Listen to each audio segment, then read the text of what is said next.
Yeah, we all know how successful Henry Ford was, but today let's talk about one of his biggest failures.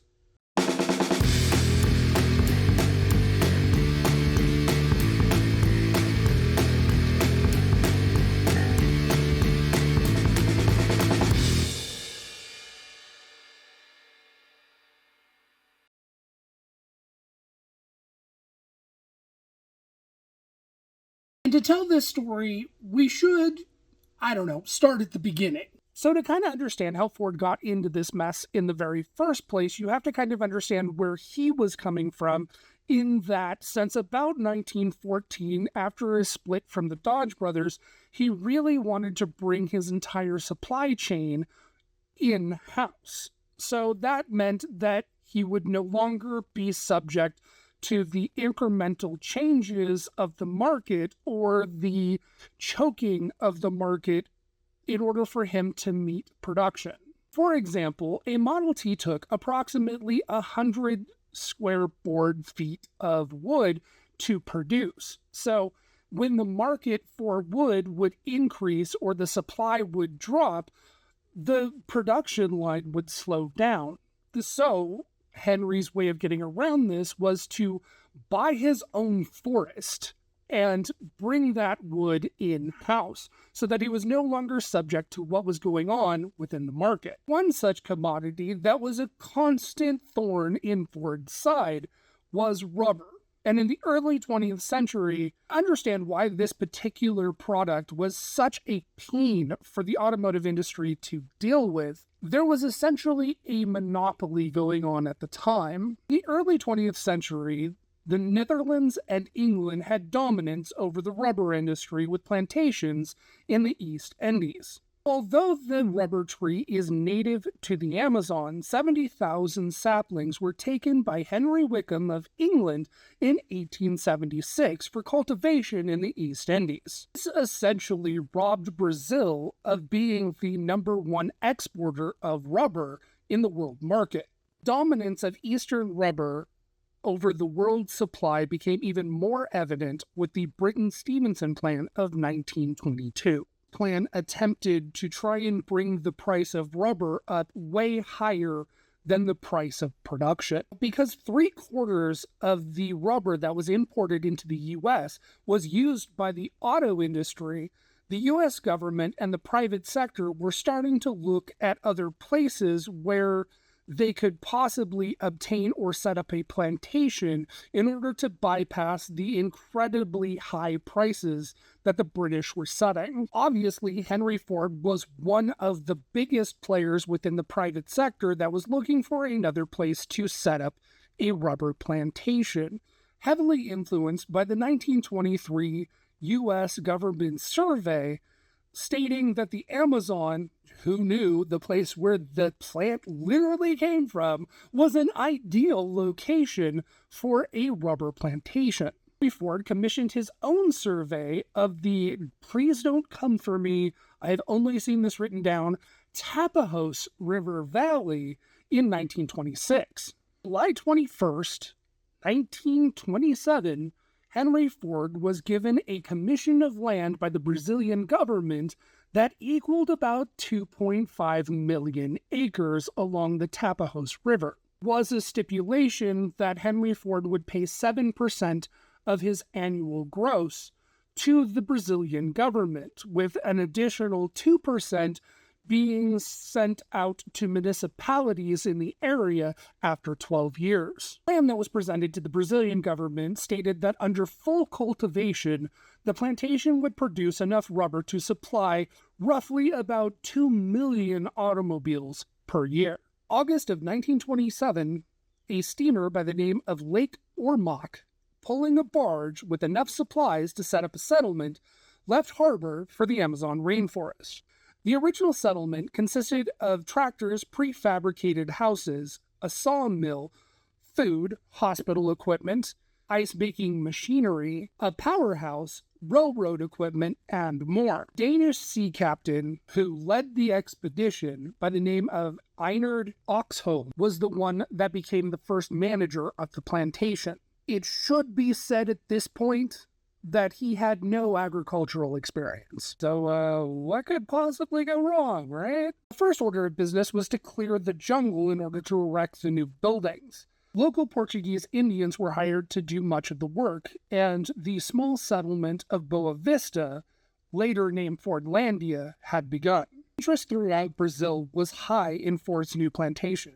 The natives really hoped that Ford would be able to bring back the rubber industry to Brazil. Ford's commitment to exclusively hire Brazilian workers to do the bulk of the work also further enticed the country. Wages for employees was considered good compared to what they were accustomed to. Also, a little bit better than what their contemporaries were getting in the Far East. Compared to a salary of about 20 cents per day in the Far East, Ford started his new employees at 35 cents a day. In addition, they would get food, housing, and medical care. Along with free housing, workers were also provided with a community pool, hospital, tailor, shops, restaurants, and a shoemaker. Of all of these amenities, the one that was probably the most important to Henry Ford was the hospital, in that he had really planned to try and eradicate native diseases within the plantation and enforce sanitation. Malaria and hookworm were the two most common diseases among the workers. By enforcing basic sanitation, such as requiring shoes and dispensing quinine to the workers, he all but eradicated disease on the plantation. Pretty quickly, Fordlandia started running into problems. One such problem was the fact that the heavy rains were washing away the nutrient-rich soil needed to grow rubber trees. It was quickly realized that extensive terracing would be required in order to manage flooding on the newly cleared land. Additional problems came in when they realized that there is actually a dry season in that particular area, making it more difficult to grow the trees. Also, there were invasive insects that fed on rubber trees. Among the attackers was dead leaf fungus, ants, lace bugs, red spiders, and leaf caterpillars. One of the largest missteps at Fordlandia was the fact that the entire plantation was being run by Ford factory-trained men, not horticultural specialists. Not all of the problems that Fordlandia had were just with the plants alone. There was also a huge pushback by the native workers over the fact that they were belligerently required to conform to a deer-born lifestyle.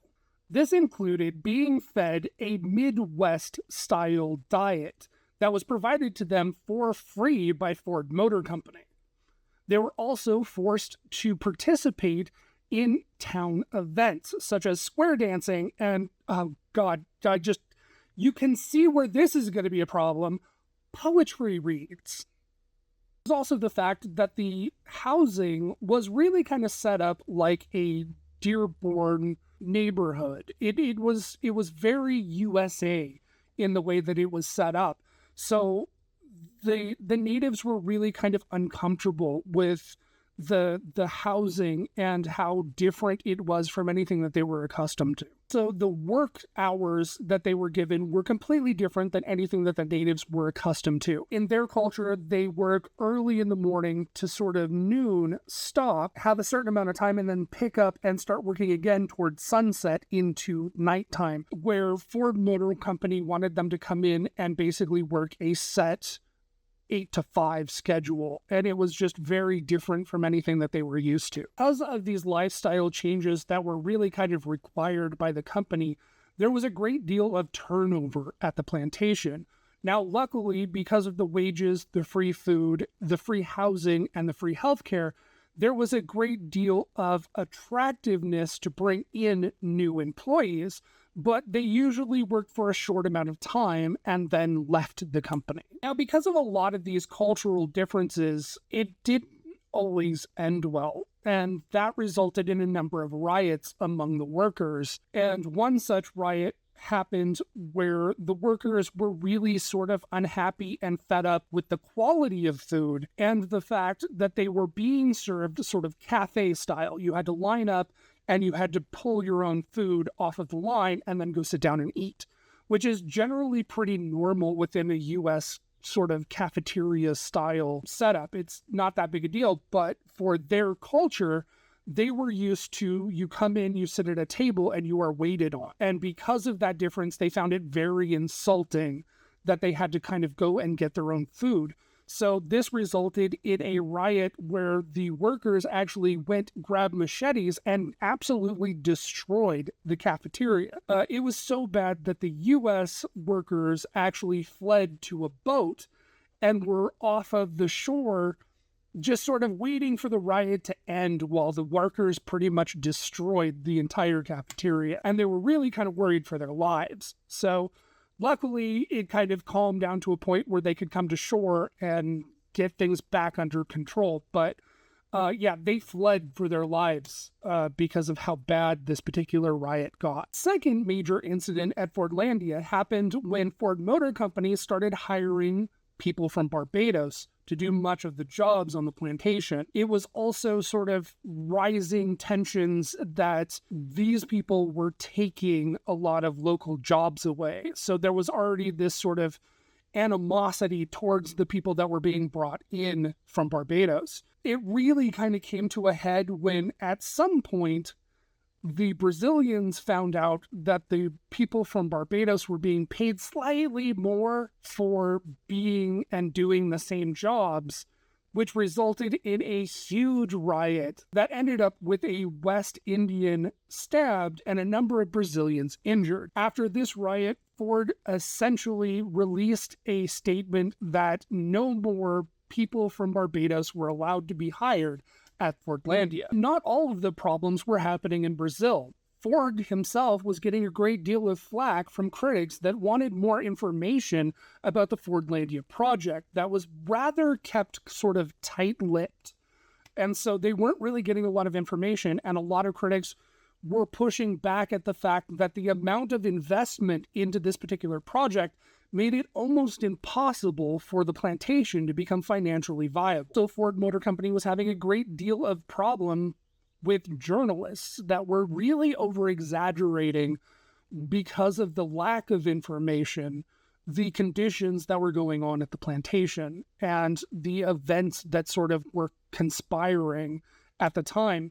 These people didn't have access to this information, so they just sort of speculated on what was going on, which at the time Ford vehemently denied. In 1933, the plantation had produced approximately 0 rubber, and it was clear that something had to change in order to try and bring the plantation in any sort of a positive direction. And it struggled horribly with leaf fungus and pests. Ford finally broke down and hired a specialist by the name of Dr. James Weir, who did a study on the land and found that much of the land was too flooded out, way too rocky, and the plants were planted way too close together. He did a study on this and found that about 8 miles downriver, there was a better plot of land that was more suited to rubber trees. At that point, a new plantation was formed 8 miles downstream from Fordlandia. It was named Beltara, as Henry Wickham had done a half a century earlier by spiriting away a number of seedlings and taking them to the West Indies. Weir decided to do the exact opposite. He went to the West Indies and obtained 2,046 high-producing buds and brought them back to the Brazilian rainforest. Weir founded a laboratory at the new Beltara location where he experimented on high-yield strains of disease-resistant rubber trees. With the success of Dr. Weir, it was then that Fordlandia was officially abandoned. The majority of operations were transferred from Fordlandia to Beltara. By 1940, only 500 employees remained at the Fordlandia location. This in contrast to the 2,500 employees now working at Beltara. It seemed that Ford Motor Company had kind of learned from many of their mistakes at Fordlandia. Beltara had a great deal of success pretty much right off of the bat, and as a result of what some say is a relaxing of the Dearborn lifestyle and a better understanding of the native cultures. A former sheriff by the name of Curtis Pringle was hired, who really sort of relaxed a lot of the Dearborn lifestyle and instead allowed natives to sort of bring in their culture in changes to diet and entertainment. In 1940, the Brazilian president actually visited Beltara and declared it a model community for the Brazilian people. By 1942, the first commercial tapping of the rubber trees had started, producing close to 750 tons of latex. It was far short of the estimated 38,000 tons of latex that Ford actually needed in order to produce his automobiles, but it was estimated that by 1950, the plantation would be up to the challenge. Though Beltara looked very promising in that it was now producing commercial latex, they still had the same problem that they did over in Fordlandia, and that was deadly fungus. Technicians found that they could overcome the fungus by doing what's called bud grafting, which worked quite well, and as they were just starting to get a foothold on their problem, World War II broke out. During World War II, the rubber supply from the Far East was cut off, harming the U.S. government's need for wartime tire production. The plant continued to produce rubber during this time, but was still plagued with leaf fungus and an unreliable workforce, which unfortunately made export of rubber from that location unreliable. By the end of World War II, the Far Eastern plantations were back up and running. To further cause another wrench in the gears with this particular project, during World War II, we had invented something known as synthetic rubbers. Ford Motor Company started revving back up for post-war production. A new regime was sort of coming into management as Henry was really starting to have strokes and have issues with leadership that necessitated his grandson taking over as president of Ford Motor Company. As a result, the new management felt that the project was really sort of unnecessary at this point. $250,000, Ford gave away his land in the Brazilian rainforest at pennies on the dollar to what he had invested into it. The land was given back to the Brazilian government. Ford's initial investment into Fordlandia was roughly about $2 million. So that makes the $250,000 that he got from the government a real kick in the pants, especially when you convert that $2 million into today's money, which roughly comes out to about $36 or $37 million in loss. Plantations were put in the control of the Brazilian Northern Agricultural Institute. In 1987, Beltara was actually in use by a company by the name of Latex Pasteur, who produced rubber, but unfortunately not at commercial viable levels. Fordlandia still remains abandoned. I have heard that there is some preservation in place for Fordlandia, and that there is some interest in making it a tourist attraction. So I hope you enjoyed this video, and if you are interested in more Ford or classic car history, please check out my channel. If you're interested in restoring an antique pre-1953 Ford and you need a little bit of help, check us out at myflatheadford.com or check us out on Facebook under The Flat Spot. If you have a little bit of antique history that you'd like me to cover, let me know in the comments. Be back next week with another piece of automotive history.